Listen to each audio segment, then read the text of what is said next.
ইরানের হিজাব বিতর্ক আর কঠোর বিধিনিষেধের দেশটিতে এবার স্থান করে নিচ্ছে নারীদের চালিত 2 চাকার বাইক।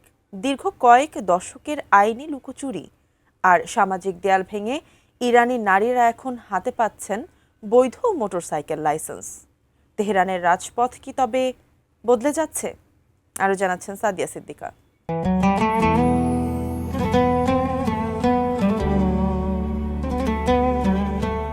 ইরানের তেহরান থেকে শুরু করে মাশহাদ, এখন থেকে রাজপথের ট্রাফিক সিগন্যালে পুরুষদের পাশাপাশি দেখা যাবে আত্মবিশ্বাসী নারী বাইকারদের। দীর্ঘ কয়েক দশকের আইনি অস্পষ্টতা আর সামাজিক বাধার দেয়াল টপকে এক ঐতিহাসিক অর্জনের সাক্ষী হল দেশটির নারী সমাজ।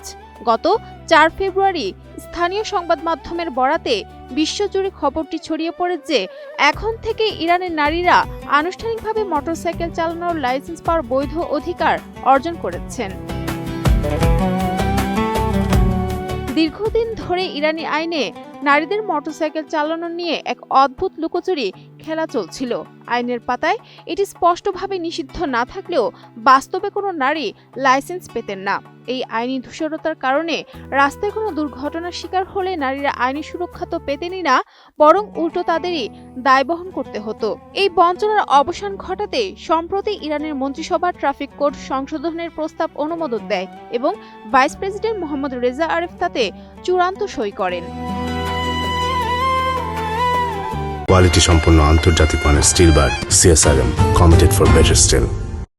নতুন এই নিয়মের অধীনে এখন থেকে সরাসরি পুলিশের তত্ত্বাবধানে প্রশিক্ষণ ও পরীক্ষার মাধ্যমে নারীদের হাতে পৌঁছে যাবে কাঙ্ক্ষিত ড্রাইভিং লাইসেন্স।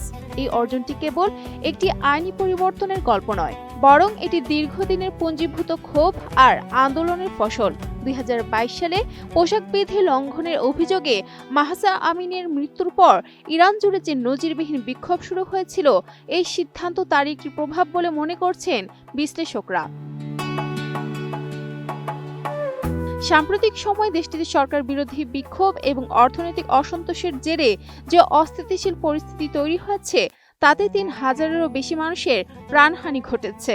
এমন এক উত্তাল সময়ের মধ্যেই নারীদের যাতায়াতের স্বাধীনতায় এই বড় ছাড় দিল প্রশাসন।